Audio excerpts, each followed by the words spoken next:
We're going to have the chance to be on the first train that heads to the brand new Tacoma station on the new rail system, so it'll be a lot of fun. We're going to jump on that at 6 a.m. and we'll let you know how it goes, Jake and Joyce. Pretty exciting for a lot of folks who want to ride the train. King 5's Alex Rozier live now with details on what's new. Alex, they told us you were just about to leave the station. Are you off?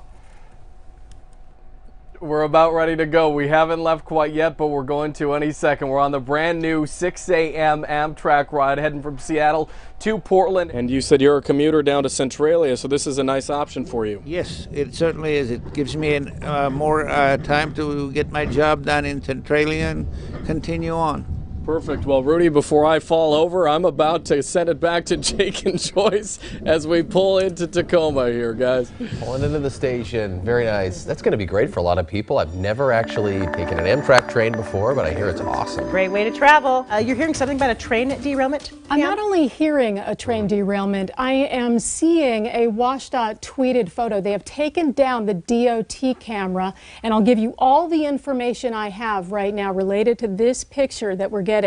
That it's a train accident, that we have all southbound lanes blocked in DuPont on I-5 southbound at Mounts Road.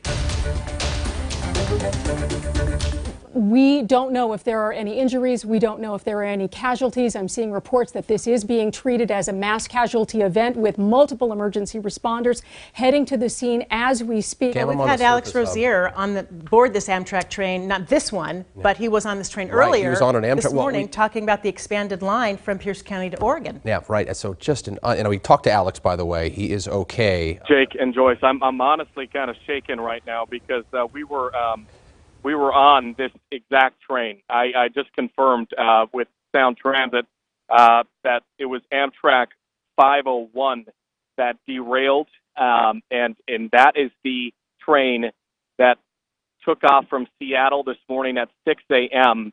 for Portland. This is the very first day that Amtrak has rolled out their new early service. We got off in Tacoma, and about 15 minutes later, that same train derailed. So many of the people that we were speaking with all morning long are likely on this train. So it's hard to even process what is unfolding here when you look at these images. We're tracking all this right now. Rebecca, our producer, and I have been just following basically what's going on Twitter. This is from Chris at Tacoma Transit. Train hit a truck, apparently. I am fine, but the train is destroyed. We have not confirmed that yet, and we are working to confirm all these details. But here's another shot from Chris. Train is derailed. Emergency crews are on the scene. Massive damage. He says people are hurt. One emergency vehicle after another, and actually looks like we're seeing ambulances leaving the scene heading northbound now. I've just seen two, and it looks like I'm seeing more coming this way. Can you tell us about some of the folks on board?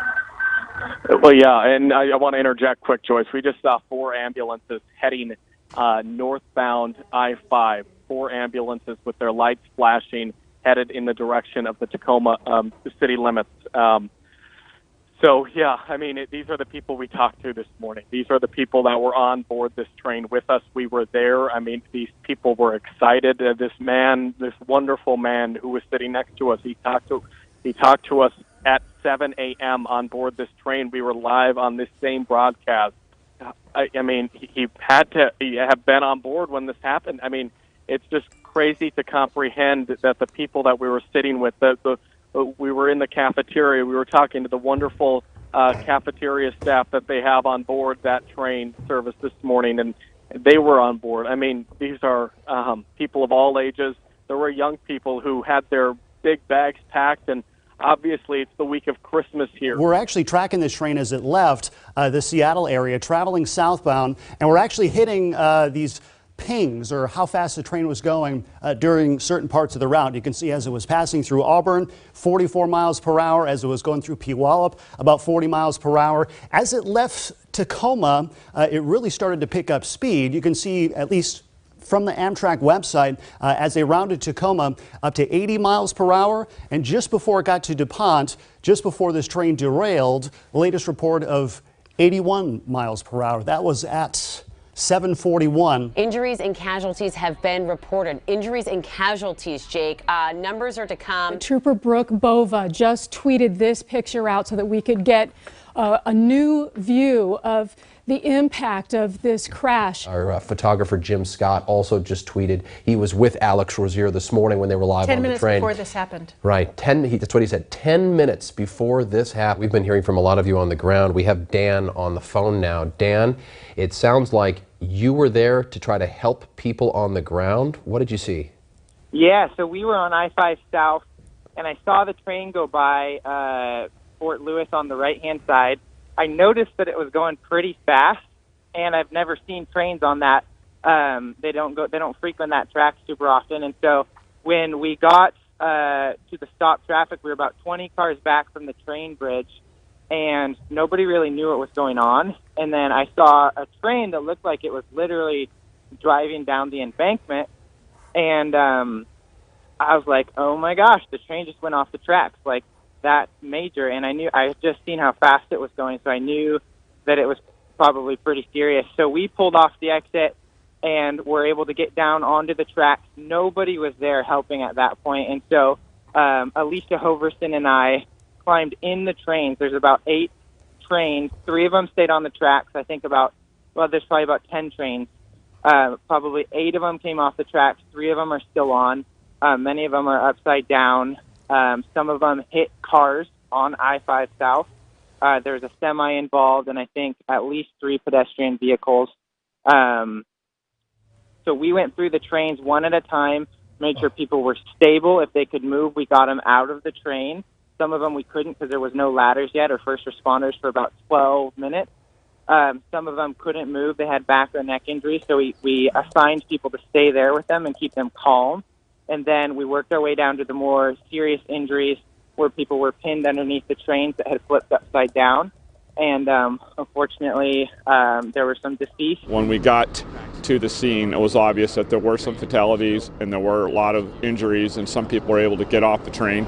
Multiple cars and trucks were struck by train cars that left the train tracks and went down onto the road.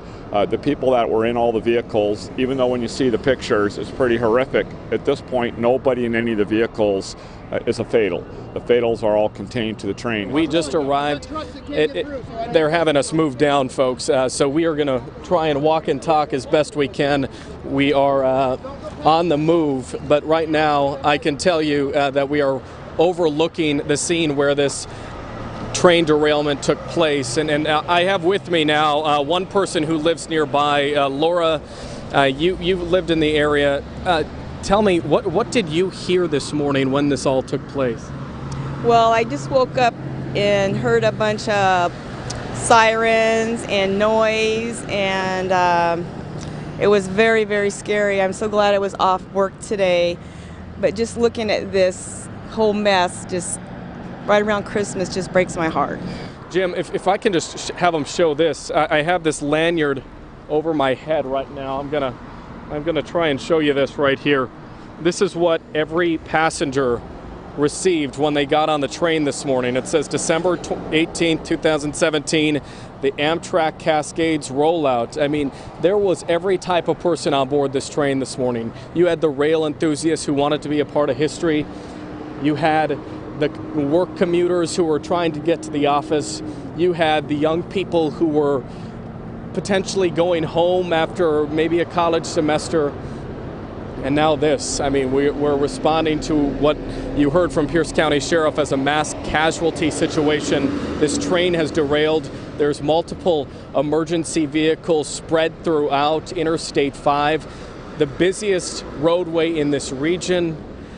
And we have a very big problem on our hands. You know, photojournalist Jim Scott, who's shooting this video, is also with me. He was also on board this train, and I want to bring him as he's shooting this live picture for you. But Jim, tell us about your experience riding this morning and kind of what it was like for you. Well, we definitely didn't expect anything like this to occur after a very relaxing, peaceful morning that we had on the Amtrak train. And then when we finally got to the scene, just seeing these the cars hanging off there, knowing that we were actually in car 3 when we were on it. So the car that we were on, I don't know if it's upside down on the other side or if it's one of the ones dangling. I've been trying to see the numbers. I can't quite make them out. But yeah, definitely got weak in the knees as soon as I saw this, knowing what could have happened if we had been on 10 minutes longer.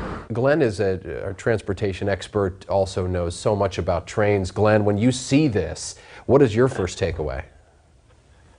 Well, I think the first takeaway here, and I'm going to go to sort of the National Transportation Safety Board model, which they're going to use, because I have no doubt that there is a GO team coming from Washington, D.C. being assembled and will be on their way out here shortly. Remember, this only happened, 2 hours ago?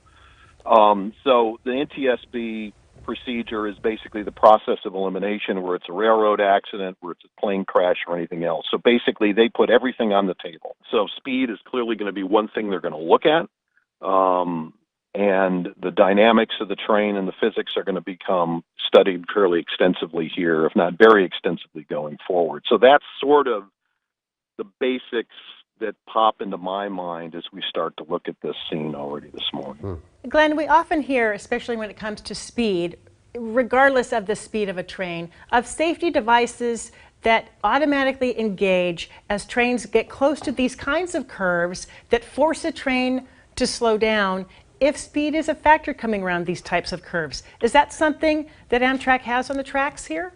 And you know, and that is an excellent point, because this what's called positive train control here, I don't believe has been fully implemented in this part of the country yet. So there were a few what looked to be similar to metro-type buses taking people who need to evacuate from this big scene right here. But the reason I relocated this live shot is to show you this track. This is the track right before the place where the train derailed. And we've been speaking all morning about how they added 14 miles of new upgraded track. I just spoke with photojournalist Tom Tedford, who covers the South Sound, and you can tell just by the look that this track appears to be very new and redone. According to Tom, he said this portion was just redone, and we're trying to confirm if this is the portion where new meets old. And perhaps that's the case. So what we don't know is if the area where the train derailed is a place where they just opened new track this morning. Some numbers on the patients. 77 patients transported to hospitals in Pierce and Thurston counties. 4 are considered level red patients with the most severe injuries. In other words, critical. Patient transportation coordinated from the command center at St. Joseph. Rooms are set up for families, and we've been scrolling that hotline on our screen. If you have concerns about your family members on this train, you're asked to call 800-523-9101. A couple of things to point out here as we're zoomed in on the long lens. That's essentially a speed limit sign for trains. T indicating the, as Robert just put it, the P for passenger. CalGo train. So T30 indicates that the train you were just looking at was not supposed to be traveling more than 30 miles per hour on this particular curve. At last check, according to Amtrak's website, we did note that the last traveling speed was 81 miles per hour, which, as the engineer just indicated, is pretty normal for that stretch. Yeah. Got some brand new aerials here above you. These are live pictures from helicopter above you, and now new word from the Associated Press. I think I can go with this, guys. The Associated Press reporting at least 6 killed in this crash. So we now have at least 6 dead confirmed in this just horrible Amtrak train derailment. And as we get these first pictures here from above, Joyce, it's more clear to me just how violent of a crash this may have been. 14 patients at Good Samaritan Hospital, 5 at Allen Moore, 3 here at Tacoma General. And these are all from the train derailment. The hospital owners are saying that all the hospitals are open and fully operation, accepting patients in the emergency room and handling the pre-scheduled appointments and treatments that were in the works before the train derailment. We just heard the State Patrol say that in some of those unsecured cars, they haven't been able to get in to thoroughly search those. Right. Those are really heavy cars perching off this overpass. Right. That's going to be quite a job just to secure them, isn't it? Yes, and that's the question, is anybody still in there? Good afternoon. So we just got some new information from the public information officer from the Pierce County Sheriff's Department. And unfortunately, the first thing out of his mouth was the number of fatalities, the death toll is incorrect. And that is because we know that at least 2 cars are too unsafe to get to. And frankly, the words that he used, he said, "We know that the people inside those cars are not alive."